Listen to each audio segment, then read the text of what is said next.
collecting quantitative data. Okay, since we have quite a big topic, I divide it into several parts. As previous, this topic is actually a summary of what we have in a Creswell textbook. Okay, so when we talk about collecting data, once you have identified your research problem, identify your purpose statement, you already have a draft, maybe research question and hypothesis. We can move to the next part, that is collecting data. We first look into collecting quantitative data. Okay, you know that you have two types of data, quantitative and qualitative. Today we're going to look into collecting quantitative data.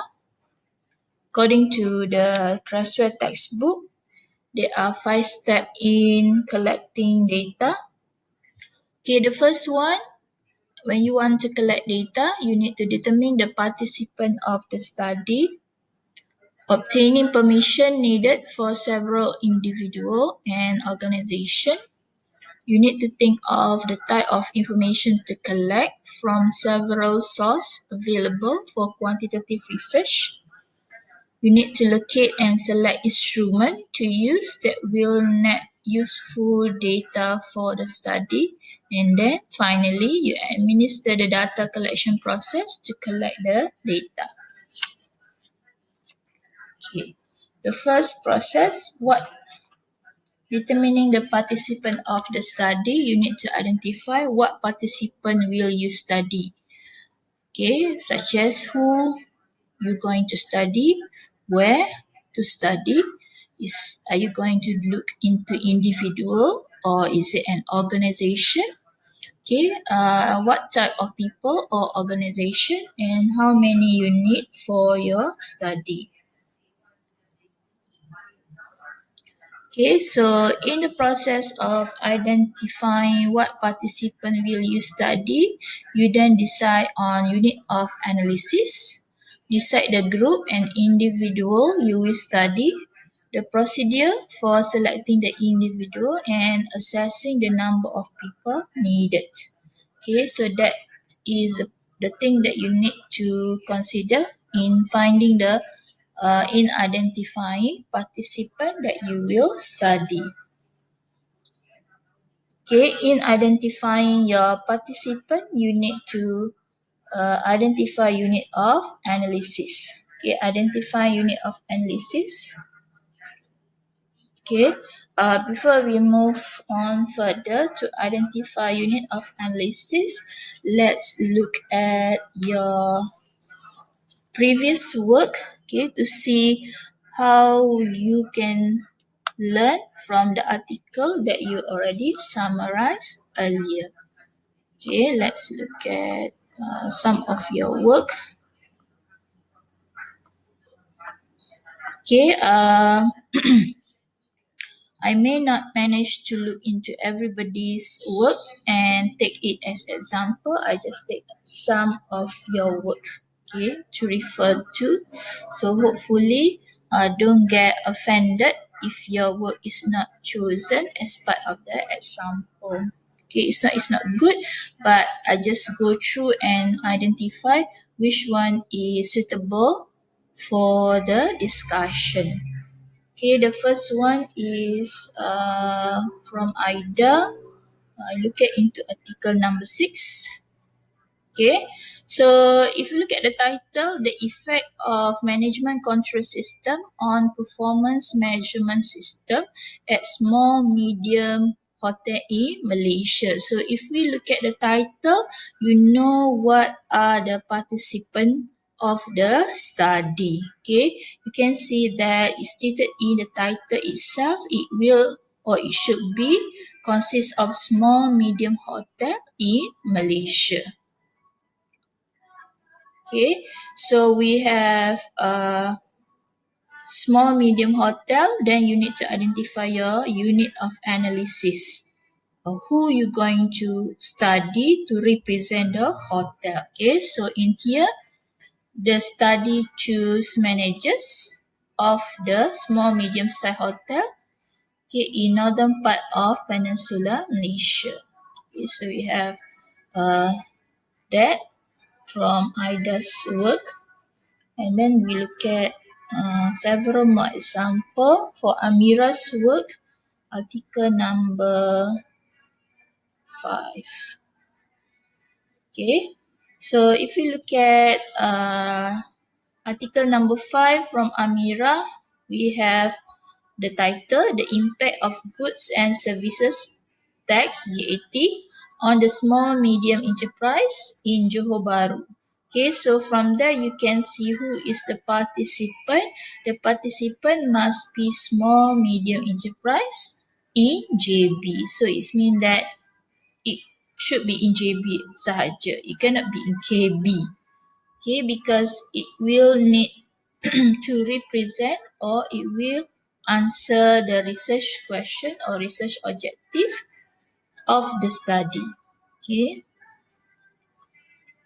Okay, so 150 questionnaire has been distributed to SME in JB.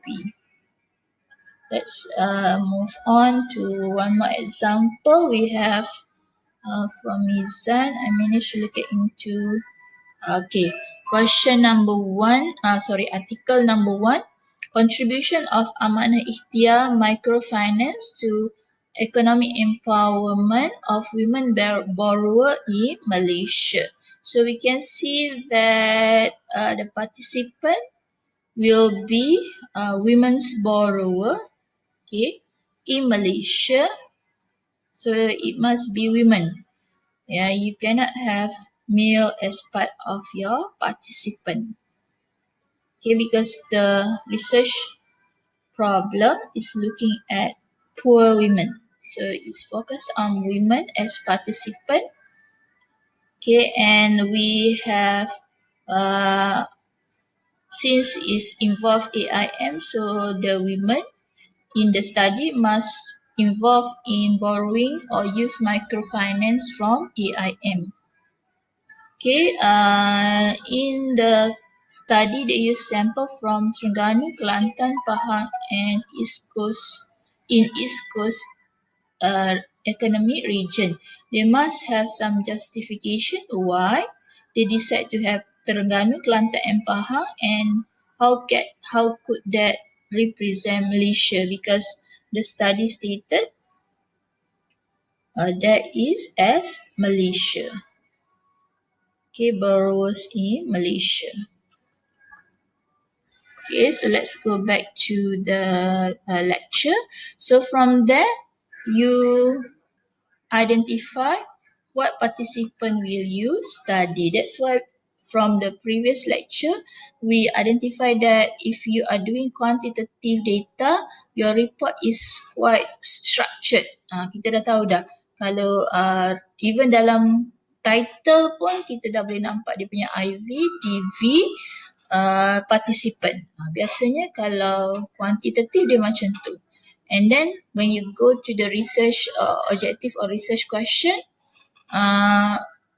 you will scope it, okay, focus it further on what participant will you study. So in identifying what participant, okay, you may want to decide who. Macam kalau yang Mizan punya tadi, kita tengok women's borrower. So mesti perempuan. Okay, women's borrower. And what is the unit of analysis? Maknanya unit of analysis satu women's borrower lah. Kalau yang study pasal SMEs, unit of analysis dia mungkin the SME itself. Okay, so you need to decide the group and individual you will study. It's either you study one person or you study a group of people to represent the company. Okay, so that is the thing that you need to decide in identifying your participant. You need to decide on the procedure of selecting this individual and identify the number. Okay, so in identifying unit of analysis, who can supply the information that you will use to answer the quantitative research question or hypothesis. You need to decide at what level the data need to be gather. What level maknanya adakah level dia seorang ataupun level pengurusan ataupun mewakili organisasi. Okay, this level is referred to as the unit of analysis. This decision depend on the question or hypothesis that you seek to answer. Okay, the data for measuring the independent variable may differ from the unit of assessing dependent variable. Okay, so let's take one example to reflect this explanation. Let me look into Azmi's work. Azmi punya artikel nombor 8. Okay.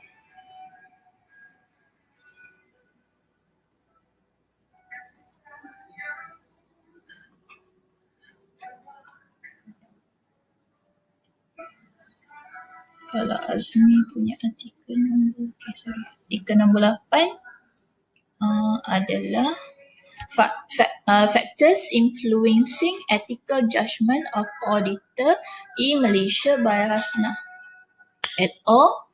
Okay, so ethical judgment. Okay, so we have all member of sample audit fee including Sabah, Sarawak, that is total of 1.3.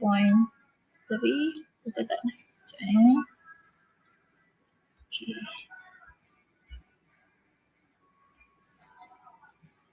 Okay, so we have questionnaires to assess the auditor. Okay, factors influencing auditor judgment of auditor in Malaysia. Okay,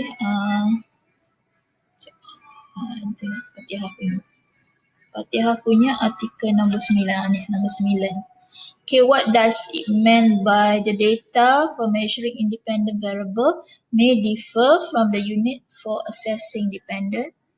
Dia ada beza. Kalau you nak you nak dapat data untuk independent variable, mungkin berlainan dengan data yang you dapatkan untuk dependent variable. Contoh yang saya jumpa, banyak cari-cari tak jumpa dekat Fatihah punya artikel nombor 9, corporate governance and performance often and empirical evidence from banking sectors. Kalau kita tengok dia, IV dia adalah dependent variable, performance of a variable, independent variable adalah board size. Okay, independent CEO.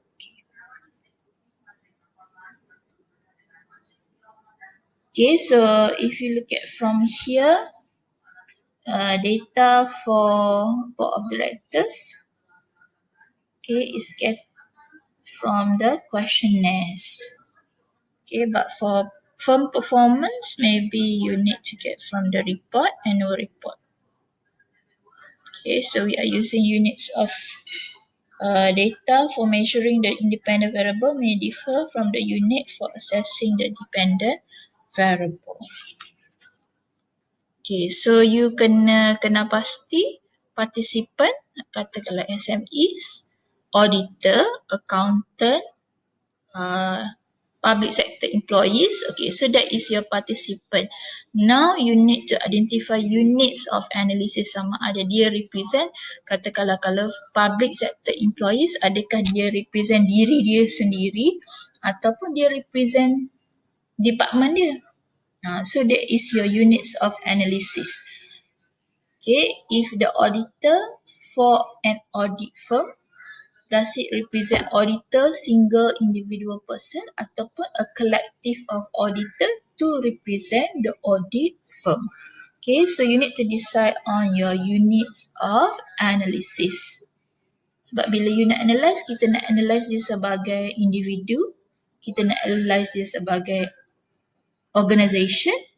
Okay, you need to decide on that. Okay, once you identify your units of analysis, next is specify the population and sample. Okay, if you refer to the textbook, okay, the textbook have what we call a consistent, they use a consistent scenario for almost all the chapter. Okay, so you can read through the textbook to find what is the scenario given. Okay, when we decide to specify the population and sample, okay, you need to identify, but you must be very clear on your research problem and also your research objective or hypothesis. And then you decide on your population and sample. Okay, if you select an entire school to study or a small number of individual, you need to consider what individual or school you will study. However, those individuals may not be similar to all individuals who could be studied.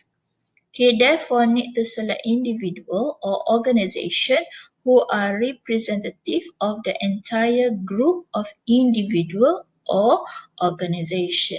Okay, for example, if you are looking at public listed company, okay, how do you choose which public listed company that you're going to study? If you are doing auditors, how do you decide?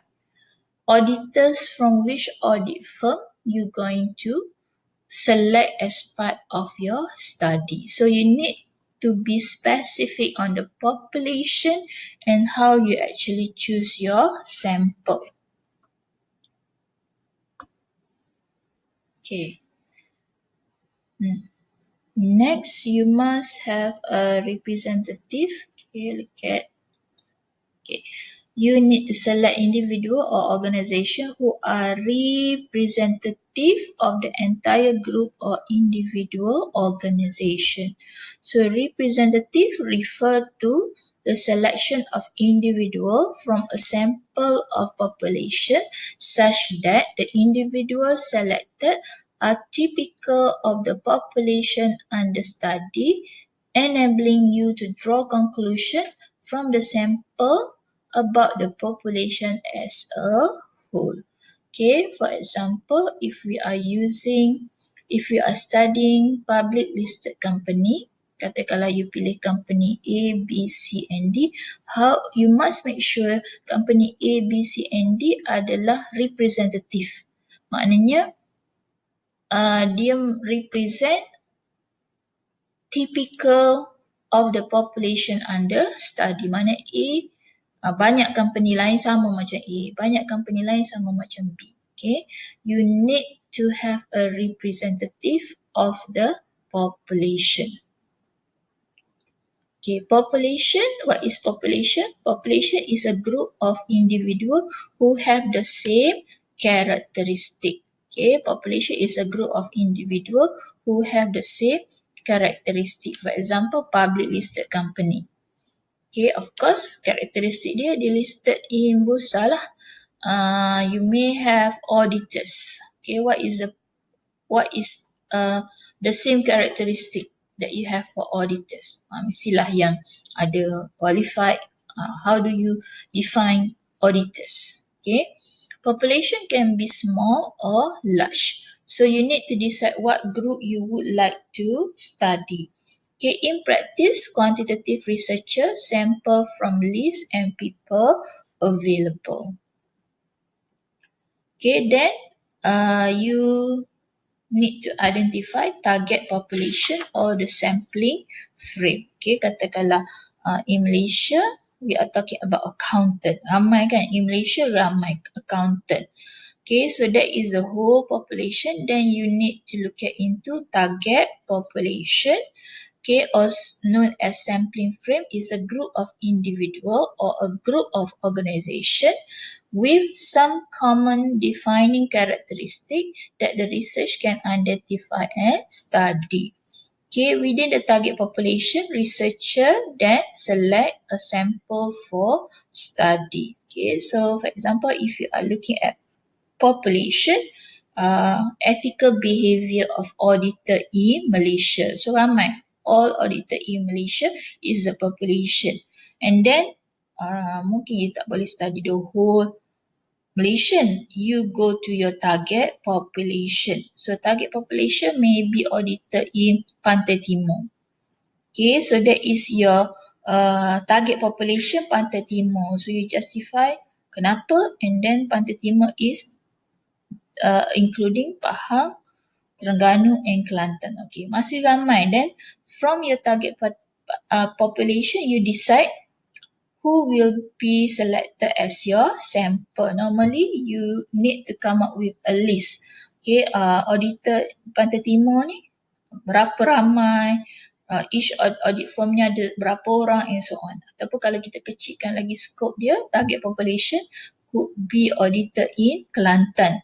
Tapi you kena tahulah berapa ramai audited in Kelantan. That is your target population, and then from the target population, you need to select a sample for the study. Okay, so a sample is a subgroup of the target population that the researcher plan to study for generalizing about the target population. So katakanlah dalam Kelantan kita ada 2,000 auditors. So that is your target population. Then from that 2,000, takkan you nak study semua 2,000. You need to sample out from that 2,000. Okay, so that at the end you can generalize the study, whatever finding that you have, you generalize only for auditor in Kelantan. That is your target population. Okay, in an ideal situation, you can select a sample of individuals who are representative of the entire population. Okay, that is the idea. Maknanya kalau betul-betul nak ni, you kena cari sample out from Malaysia lah. How do you represent Malaysia? It must be from every state in Malaysia, for example. Tapi itu yang paling bagus memang macam itulah. So that you punya finding, you can generalize betul-betul to Malaysia. Okay, so you have your population, you have your target population, and then you need to decide berapa sampel nak ambil daripada target population. Okay, so you have several sampling techniques. Macam mana daripada tadi, auditor in Kelantan kita ada 2,000. So daripada 2,000, how do you choose a sample for your study? So we have in quantitative, they have several sampling technique. Okay, so kalau you tengok dalam Creswell, okay, this is example, target population, sample, okay, this is sample yang you akan study. Okay, so you might select a sample of high school teacher, the sample from the population of all teachers in high school in one city. You might be able to study only teacher into school in the city. Okay, so number one ni represent rigorous and systematic sampling known as probability sampling. Maknanya, okay, you select a sample of high school teacher from the population of all teachers in high school in one city. So that is this one. If you want to do number one, you will apply probability sampling. However, if you are doing number two, kecilkan lagi scope dia, dia akan jadi unsystematic non-probability sampling. Sebab apa? Sebab you only choose biological teacher instead of all teacher. Okay, so peringkat permulaan, when we talk about quantitative sampling strategy, you will need to identify whether what you are doing is probabilistic, involving probability sampling or non-probability sampling. Okay, probability sampling ni maknanya kebarangkalian adalah sama. Okay, on the other hand, non-probability sampling sometimes dia tak balance. Dia punya chances untuk dipilih tu tak balance. Macam bila you buat convenience sampling that we're going to discuss later. Okay, so in deciding which sampling technique, it depend on the amount of rigor they seek for their study, the characteristic of the target population, and the availability of the participant. Okay, so this factor will influence which sampling technique that you're going to use. Okay. So we look at into probability sampling. Okay, probability sampling is where the researcher select individual from the population who are representative of the population. Most rigorous form of sampling in quantitative researcher. Okay, so nombor satu, yang paling terbaik adalah simple random sampling. Most popular and rigorous form of probability sampling. Okay, researchers select participant for the sample so that any individual has an equal probability of being selected from the population. Okay, to choose individual to be sampled who will be representative of population, any bias in the population will be equally distributed among the people chosen. Okay, so we have the first probability sampling is simple random sampling. Okay, for your information, simple random sampling is a technique. Nama dia simple random sampling. But ada kadang-kadang kalau kita baca dalam artikel, dia kata randomly distribute. Randomly distribute maksud kita tunggu dekat supermarket, kita bagi je kat siapa-siapa secara random. Itu bukannya simple random sampling. Itu lain. Itu bukan probability sampling. So jangan terkeliru di sini di mana simple random sampling adalah teknik dia yang akan saya discuss kejap lagi. Okay, so bila you baca artikel, you baca betul-betul macam mana actually dia distribute dia punya sample ataupun macam mana dia bukan distribute, macam mana dia kena pasti sample dia tu. Okay, because simple random sampling is a systematic technique. Okay, so kenapa kita kata dia systematic? Sebab dia macam ni. Dia akan assign a number to individual OSA in the population and then use random number table. Okay, katakanlah you are studying auditor in Kelantan. Auditor tu ada 2,000. So what you need to do is you numberkan dia. Siapa nombor 1, nombor 2 tu siapa, nombor 3 tu siapa. You akan numberkan 1 sampai 2,000. And then what do you do next? You akan guna random table. Okay, random number table ni memang ada dalam buku statistik. Okay, so dalam random number table dia random lah. Number tu dia memang random. So you akan pilih katakanlah ikut baris pertama.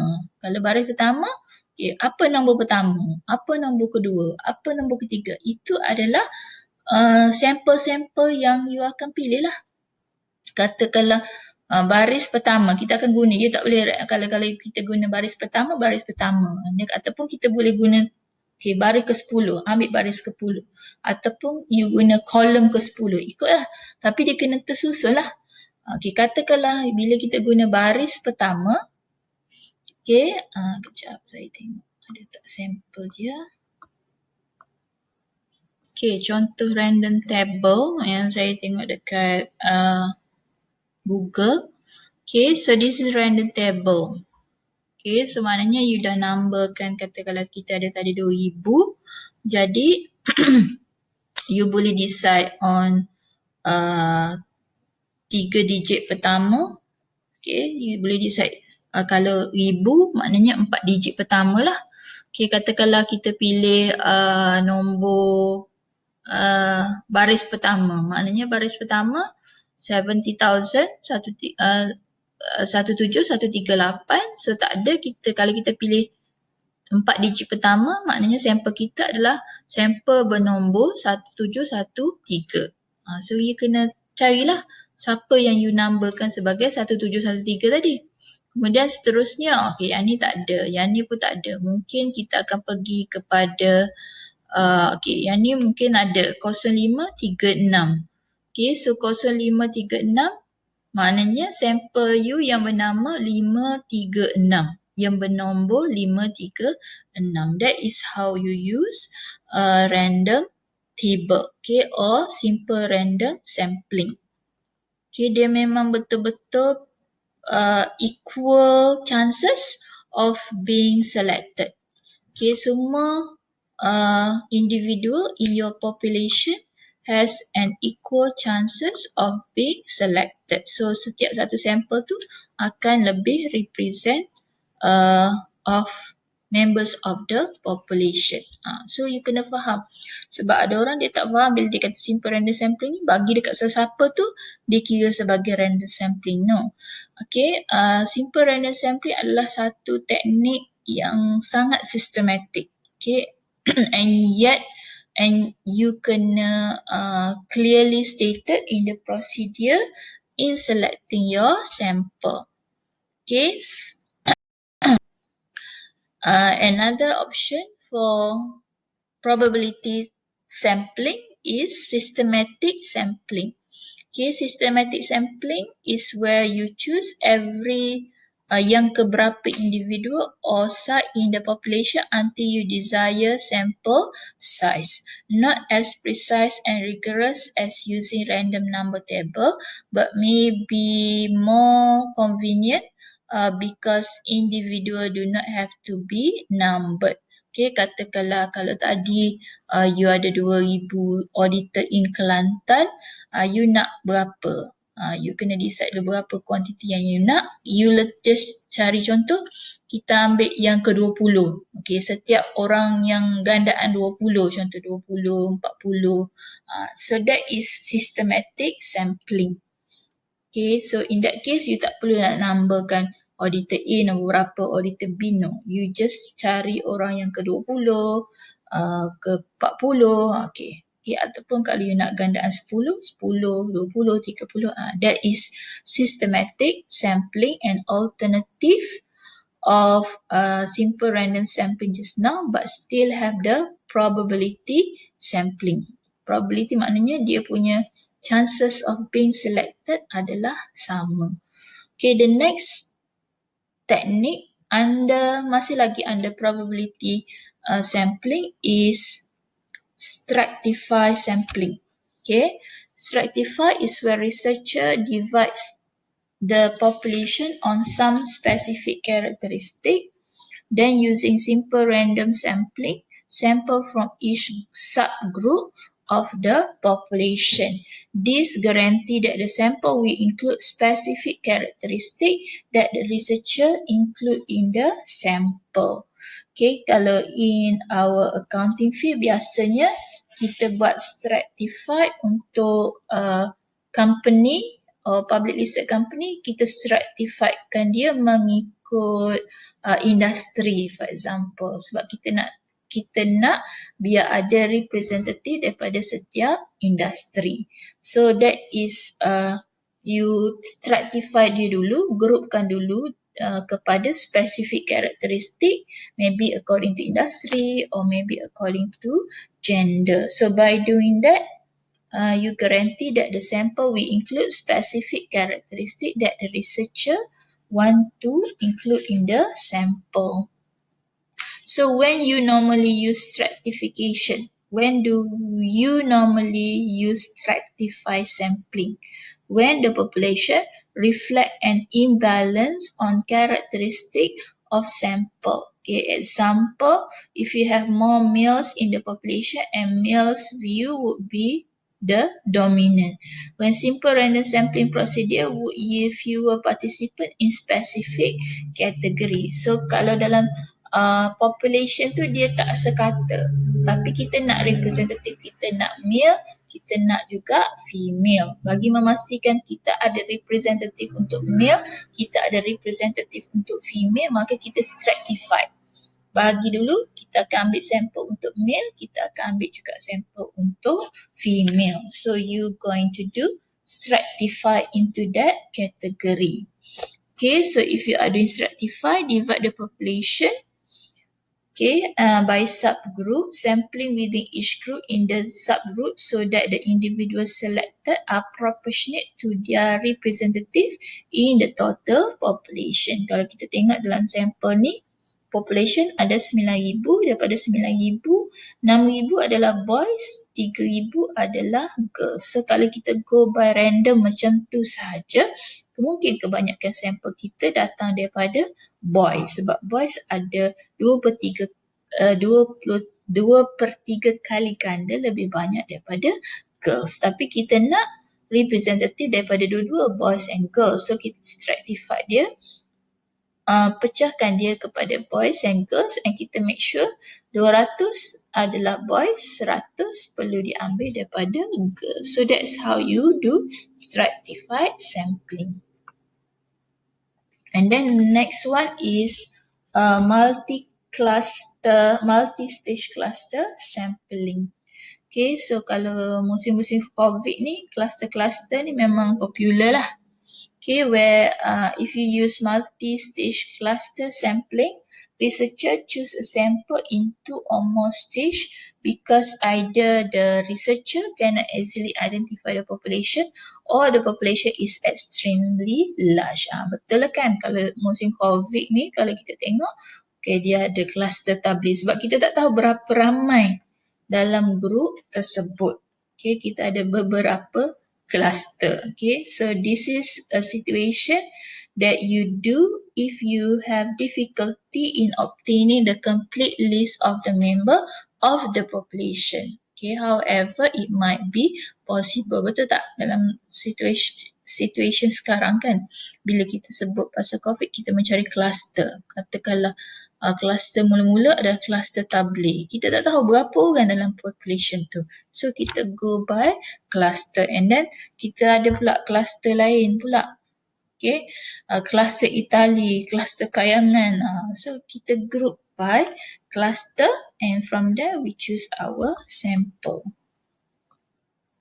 Okay, non-probability sampling, the opposite of probability sampling. This is a situation where researcher select individual because they are available, convenient, and represent some characteristic that investigators seek to study.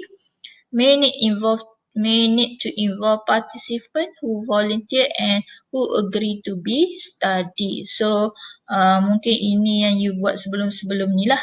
Bila you bagi kepada siapa yang sudi menjawab questionnaire you bagi kepada orang-orang sekitar you. Okay, so that is non-probability sampling because chances dia tu is not equal to the not every sample has an equal chance of being selected. Okay, if you do non-probability sampling, may not be able to generalize finding to a population, but only in describing small group of participants in the study.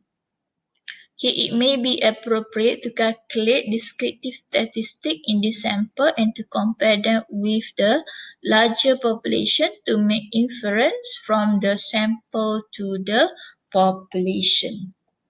Okay, so kalau non-probability sampling kita ada beberapa. Salah satunya adalah convenience sampling.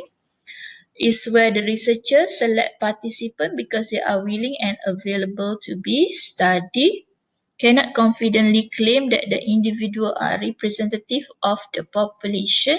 However, the sample can still provide useful information for answering question and hypothesis. So if you have convenience sampling, finding you tu masih boleh diguna pakai. It's just that finding you tu tak boleh nak digeneralisekan kepada keseluruhan. For example, if we talk about taxpayer, you collect data daripada pensyarah UiTM Kelantan sahaja.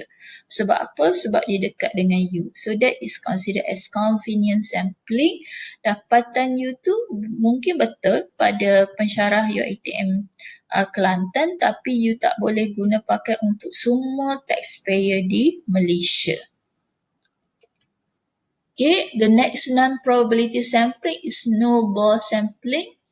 Okay, where the researcher asks participants to identify others to become members of the sample. Maknanya, you forward satu questionnaire pada saya akan share dekat kawan-kawan saya. So that is one way of snowball sampling.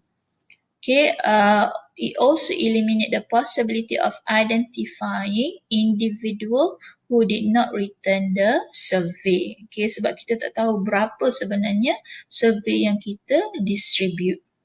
Okay, those responding may not be representative of the population you seek to study. So if you share the questionnaire tu kepada saya, mungkin you are studying Kelantan saja, tapi saya share dengan kawan-kawan saya di luar Kelantan. So that is a high chance that the respondent is not representative of the population.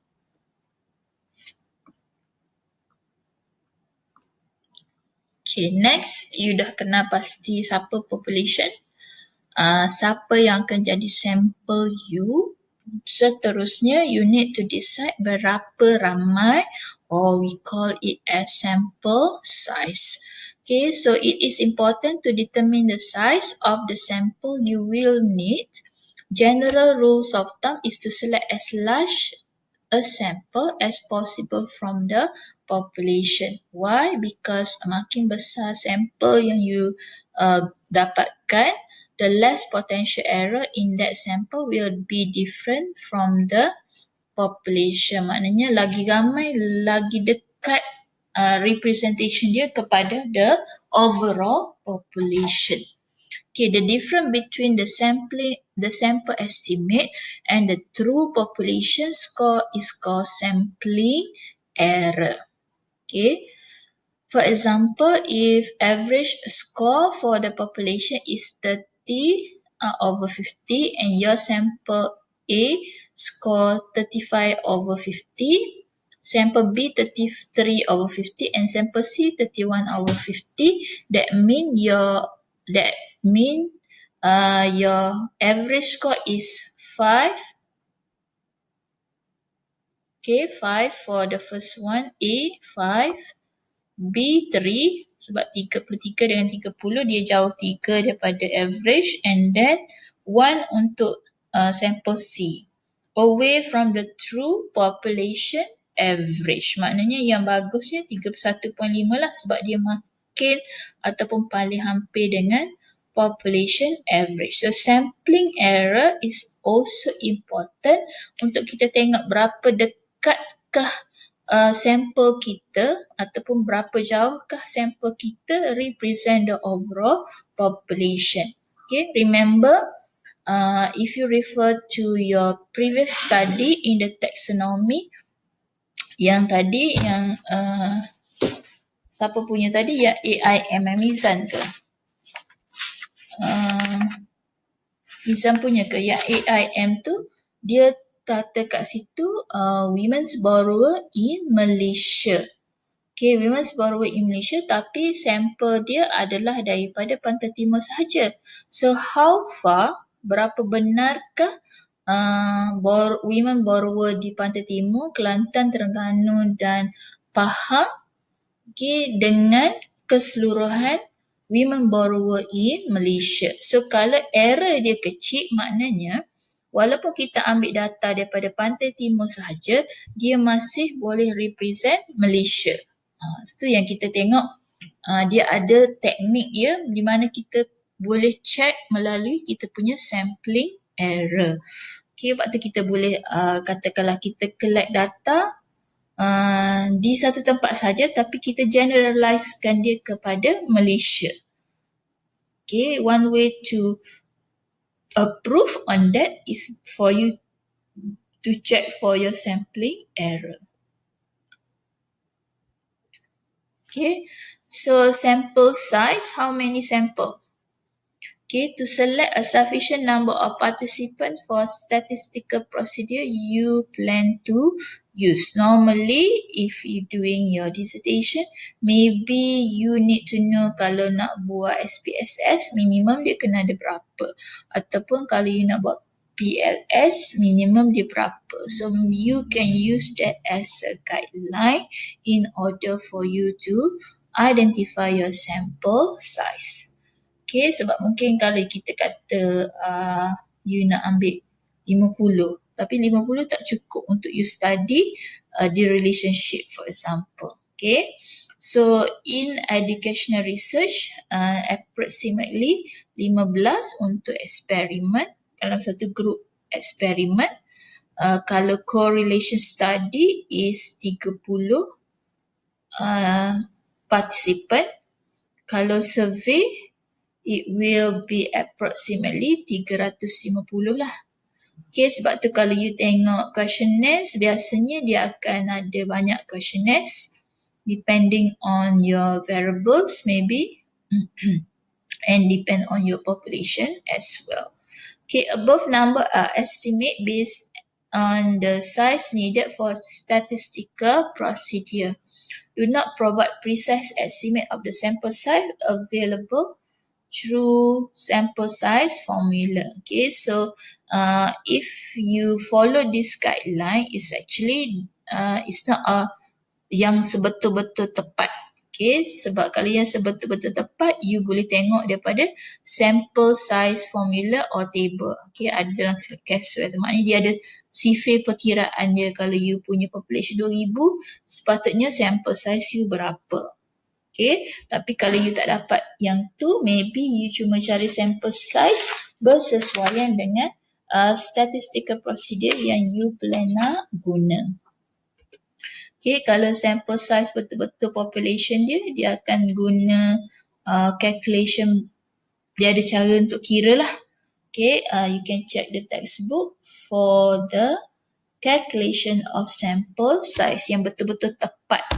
Okay, adalah menggunakan prosedur seperti dinyatakan. Okay. Okay, next. Okay, the second step of collecting data, first tadi determining participant, siapa, di mana, macam mana nak collect, berapa orang and so on.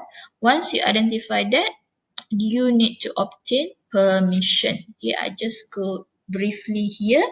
Okay, what permission will you need? Okay, once the participants are identified and selected, researcher need to obtain their permission to be studied so that you're going to ensure cooperation in data will be provided. Sama juga kalau you are doing study for company or you are doing study for katakanlah public sector, you kena dapat kebenaran daripada top management ataupun siapa authority. You tak boleh simply distribute tanpa kebenaran. Normally you obtain permission.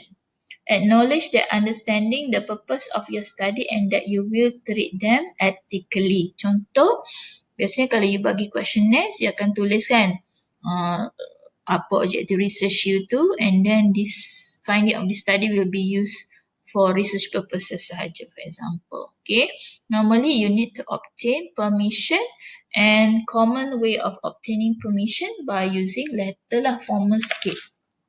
Okay, you jumpa siapa authority dekat katakanlah kalau organisation, you kena dapat permission lah, lebih kurang lah permission for you to distribute questionnaire. You cannot simply masuk and distribute. Okay, you must have permission so that the data that you collected can be used in your study in much more ethical way. Okay. Next, step number 5 is to identify the type of information to collect. Okay, what information will you collect? Data that will help answer research question and address research hypothesis. Okay, to do so, you need to identify the variable in the question and hypothesis. Okay, so you need to identify the variable. Okay, katakanlah, that's why in the taxonomy, I ask you to identify your independent variable and dependent variable. Once you identify tu, you need to collect information related to that variable. Okay, finding the definition of this variable. So, where do you find the definition of this variable? Okay, normally, you get from the literature. Okay, so specify variable from research question and hypothesis. Okay, so need to identify clearly the variable in your study. Sebab tu kalau you tengok artikel yang you baca tu, kalau dia daripada jurnal yang bagus, you akan nampak jelas mana IV, mana DV. Okay, that is a clear standardized way of doing quantitative research. Dia akan clear on objective, hypothesis, IV, DV. Okay, so for your study, you kena identify dulu.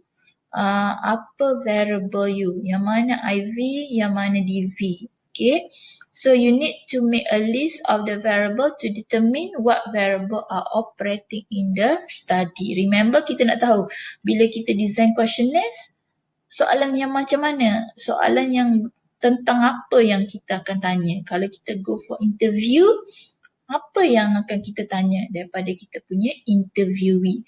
Kalau kita tengok annual report, apa yang kita nak tengok dalam annual report tu? So you need to make a list of this variable and determine what variable are operating in study. Okay. So operationally define each variable. Okay, so many definition of variable are possible. Macam-macam definition kan kalau kita tengok firm financial performance. You boleh dapat macam-macam definition maybe from dictionary, performance of the performance itself. So for your study, you need your operational definition. Okay, OD is the specification of how you will define and measure the variable in your study from literature review, handbook or encyclopedia, depending on your reading. When a clear applied definition is not available, you will need to construct own definitions. Okay, so yang ni saya rasa berkait dengan apa yang Azira tanya last time. Okay, kalau you tak jumpa definition for apa itu religious kan. Okay, so you need to construct your own definition. Apa yang you definekan sebagai religiosity, for example. Okay, but if you construct your own definition, you must test it with individual knowledgeable about your topic and variable before you use it in your research. Maknanya you kena cakap lah, katakanlah you develop this your own definition, you tanya siapa, you rujuk pada siapa. Okay, so orang tu perlulah individual that have knowledge in the area.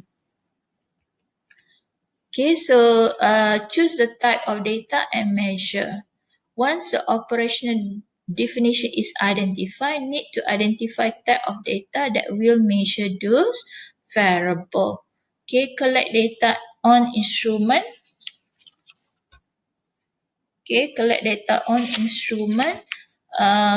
Instrument is a tool for measuring, observing, or documenting quantitative data. Instrument may be tests, questionnaires, daily sheet, log, observational checklist, inventory or assessment instrument. Okay, so this is the part that you supposed to thoroughly look in your literature review. Apart from looking for your research problem, research objective, once you already done with that, you're going to look into your independent variable, dependent variable. Okay, katakanlah independent variable you ethics. Okay, let's let's look at one article that Aida have. Okay, title Moral Intensity, Ethical Decision. Okay, moral intensity, ethical decision, and whistleblowing intention. Okay, so objective to investigate the relationship among individual, perception of moral intensity, ethical decision making, and whistleblowing intention.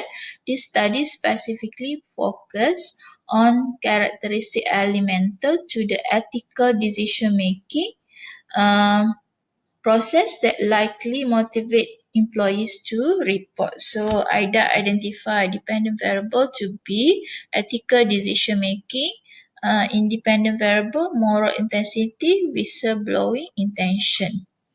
Okay, so ini yang Aida identify from the study.